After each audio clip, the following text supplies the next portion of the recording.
7:14 ne Lugamba we bati she's unruly and defiant. Unruly and defiant. Ne defiant bulijjo. Bible. Unruly and defiant. Omuntu ali unruly Togambwako.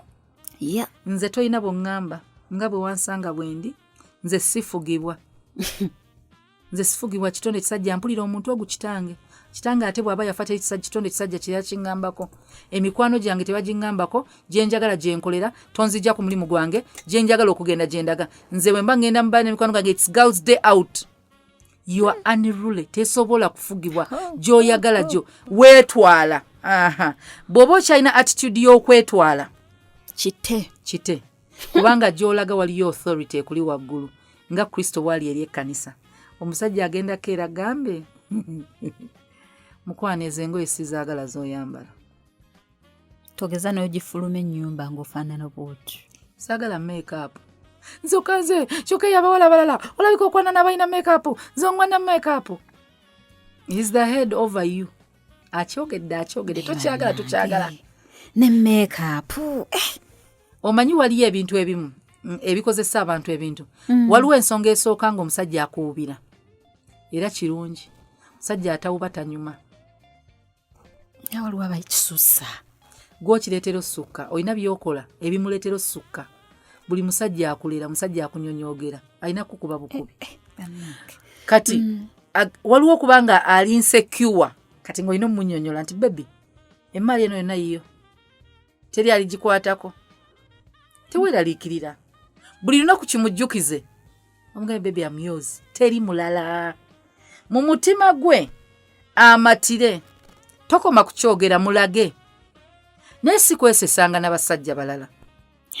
Waliwo abasajja abafuna ebbuba nga atambudde naawe lwatambudde naawe nawe ekisajja ekigamba mukazi wo ngaanyirira n'agamba kabuliŋŋana okunyirira n'ayagala akutamye olw'abalala abakuwaana mugenze naye ku mulimu ku ofiisi yo gy'okolera n'omwanjirayo boso ne mwami nagamba bosi nagamba we bali kulabira mukyalawo bannanga alabika bulungi. Kugamba ye tayagala bagambeko nga bw'ofaanana obulungi. Abasajja banjawulo buli omu alina ebbuba lye gy'alituusa. Jjukira tetwerabira ntwasomako ko lumu ne tugamba basajja kifaananyi kya Katonda. Katonda waffe waaki? Wa bujja. Kati ekifaananyi kyosuubira kuba ki? Bujja. Plus. Kati obujja era ne Katonda nga bw'agamba you shall have no other god. N'omusajja agamba you shall have no other man praising you. Teweetonderangawo na kibumbe kirala Katonda bw'atugamba. N'omusajja tayagala oyiteko omulala hani. Katonda atugamba obutayita muntu mulala Katonda. Teweeterangawo aido yonna. N'omusajja tajagala.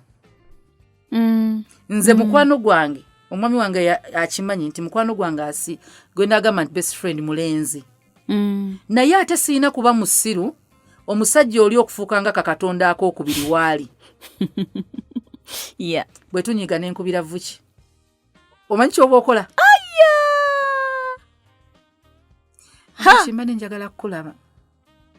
Nga naye ali awo awulira. Sibitegeera. Yani kati tudde ku musaidi y'omukazi. Bawo best friend y'omukazi. Munyize n'akuya mukono nga njagala kukulaba. Lwaki ffe twagala bakitukole? Gundi. Atako mpulira kasiwa neno moto waggulu. Kati laba omwami wagamba nange saafunye sente kukolera birthday tofaayo. Vuki yantegekedde birthday. Ng'agitegeka ku ddiiru ki? Kati ne bw'aba mukwano gwo there is a limit.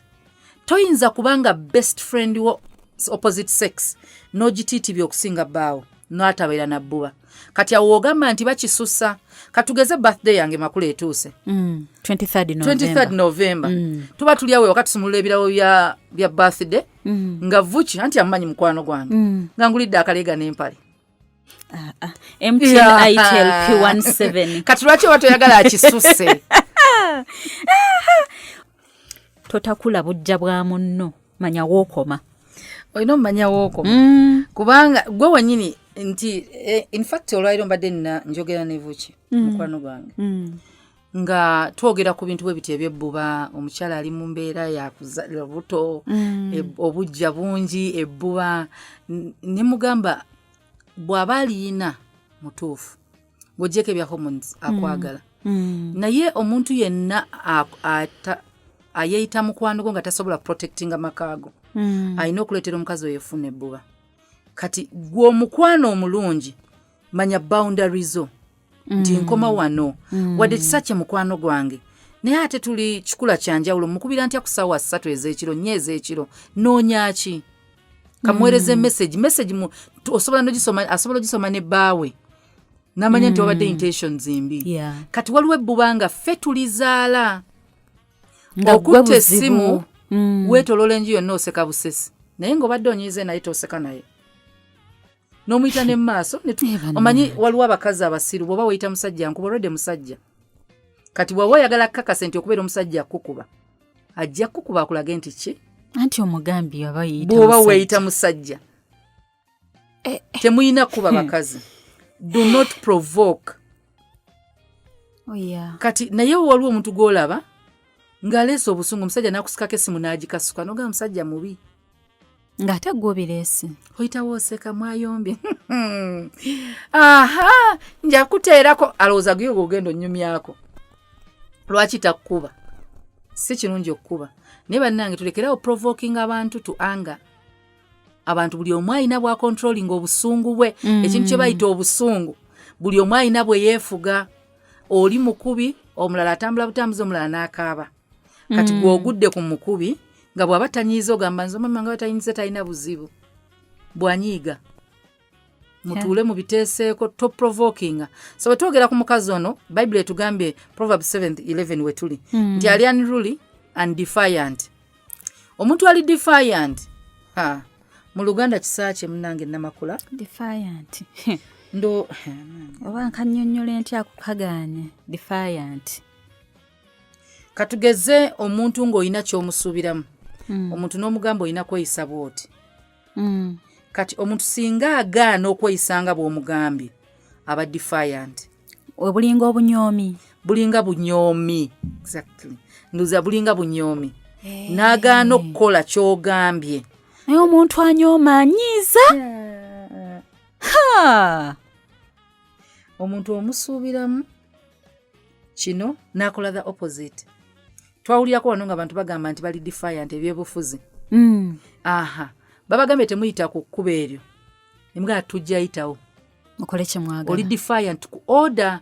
So omwami agamba togenda ku church gamba ani gwe bagaana ogenda ku church. Kati abalenzi abawala abo ababajemera mu bufumbo be bano maama we yamugambye togenda ku pate naye bba n'agenda najja nagamba omanyi ne mami yabadde aŋŋaanye naye nze nabadde nina otolokanzi gye nkulabe omuntu ajemera nnyina manya naawe ali kujemera nze mama wange tayagala nfumbire tatange tayagala nti mbere naawe kubanga oli muganda kubanga oli muki ali defiant ku bazadde ekya tribe tukize wali ekyobusosoze naye ajemera atya kitaawe ne nnyina kale katukikirize tebanjagala olw'eggwanga naye kyokoze kyekituufu tosobola tuula n'abazadde n'obabulira ensonga lwaki onjagala ng'eggwanga litadde wali. Kati omwana ali defiant n'avuma omuzadde najja n'abikunyumiza omuwala bw'oba okyali defiant ku bazadde nga baakuzaala mama n'akwetika emyezi 9 ne bakukuza paka lwolabye omulenzi weeks 2 n'obeera nga bali bonna tokyabawulira n'omusajja ne bw'anaakuwasa ogenda malamu akogo atandika oyisa ebiragiro ng'omuntu n'oziimula nagamba togenda genda mu overnight n'omulabamu emizimu togenda genda mu independence night otandika okuyita fire nze gye emizimu baagingamba pasita egyo ginemesa okusaba omusajja okuva enamufuna takola ki oli defiant oli unruly. Kati abo abawala tebannatuuka bw'oba okimanyi okyajemera abazadde omusajja tosobola muwulira kubanga amazima Katonda maama wo ne taata wo be bantu abasembayo be bantu abakutaddemu buli kimu ky'oli omusajja kyalabye kati ate tobawulira kubanga ofunye owa weeks 2 so Bible eyogera ku mukazi oyo ali defiant